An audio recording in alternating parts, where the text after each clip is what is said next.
Tervetuloa Pelibunkkeri Megazone Ouluun.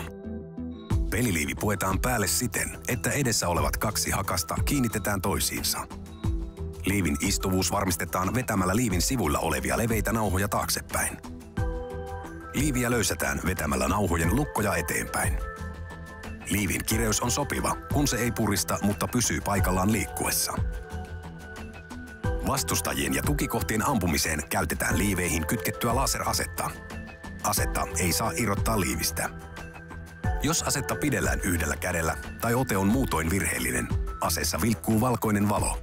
Se merkitsee sitä, että ase on toimintakyvytön. Oikea ote aseesta tapahtuu kaksin käsin. Ase on toimintakykyinen, kun sen vilkkuvan valon väri on sama kuin päälläsi olevan liivin väri. On hyvä muistaa, jos ase ei tunnu toimivan, kannattaa ensiksi tarkistaa ote aseesta. Pelissä pisteitä voi hankkia kahdella tavalla. Ampumalla vastustajaa tai tuhoamalla tukikohtia. 50 pistettä saa osumasta vastustajan aseeseen, rintaan tai olkapäihin. 100 pistettä saa osumasta selkään. Osuman jälkeen liivi välähtää valkoiseksi ja sammuu muutaman sekunnin ajaksi. Tuon ajan osuman saanut pelaaja on niin sanotusti kuollut. Hyvä nyrkkisääntö on, vaikka liivi sammuu, jalat ja pää eivät sammu, joten tuon muutaman sekunnin aikana on hyvä etsiä piilopaikka välttääkseen uuden osuman. On hyvä muistaa, ammuttua pelaajaa ei saa lähteä seuraamaan, vaan hänen on annettava rauhassa jatkaa matkaansa ja etsiä suojaa. Toinen tapa hankkia itselleen pisteitä on tukikohtien tuhoaminen. Tuhottavia vastustajien tukikohtia on 2 kappaletta.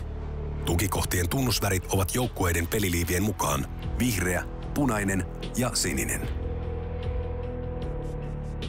Tukikohtien havaitsemista parantaa niiden läheisyydessä olevat värilliset kohdevalot.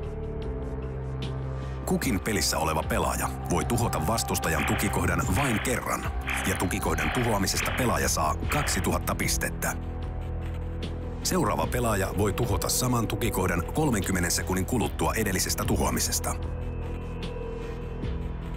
Tukikohtaa ammutaan 6 sekunnin ajan. Tukikohta ilmoittaa hyväksytyistä laukauksista äänimerkein. Kun tukikohtaan on ammuttu hyväksytyt laukaukset, se tuhoutuu. Tuhoutuessaan tukikohta päästää räjähdystä muistuttavan äänen ja sen kaikki valot sammuvat. Myös kenttäkuulutuksia kuuntelemalla voi päätellä, jos tukikohtaa ollaan tuhoamassa tai että se on juuri tuhottu. On hyvä muistaa, kun tukikohta on tuhottu, se ampuu 5 sekunnin kuluttua takaisin niin sanotun puhdistavan laukauksen, jolloin kaikki sen vaikutuspiirissä olevat vastustajajoukkueiden liivit sammuvat 16 sekunnin ajaksi. Tukikohdan osumasta ei kuitenkaan saa pelissä miinuspisteitä. Kentällä pelataan omalla vastuulla ja siellä ei saa juosta, ryömiä, kontata, kiipeillä esteiden yli tai niiden päälle, eikä puuttua vastustajan fyysiseen koskemattomuuteen. Kentältä voi tulla pois kesken pelin, jos tuntuu, ettei kykene pelaamaan peliä loppuun. Kentältä voi poistua lähintä poistumistietä käyttäen. Varauloskäynnit on merkitty kattoon vihrein merkkivaloin, ja niitä on 3 kappaletta. Sähkökatkon tai muun sellaisen sattuessa pelinhoitaja ohjaa pelaajat pois kentältä. Peli alkaa, kun kaikki pelaajat on ohjattu omiin tukikohtiinsa. Oman tukikohdan tunnistaa oman peliliivin väristä. Tukikohdissa on merkkinä myös värivalot, joukkueiden värien mukaan.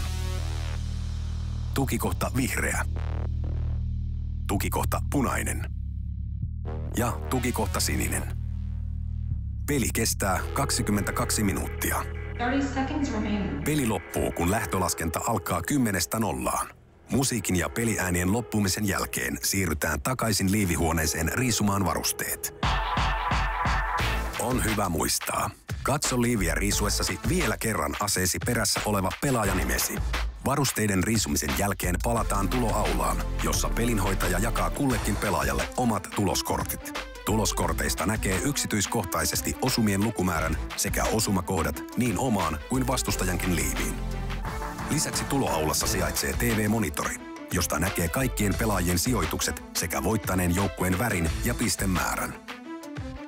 Tässä olivat säännöt. Seuraavaksi pelinhoitaja ohjaa teidät pelaamaan.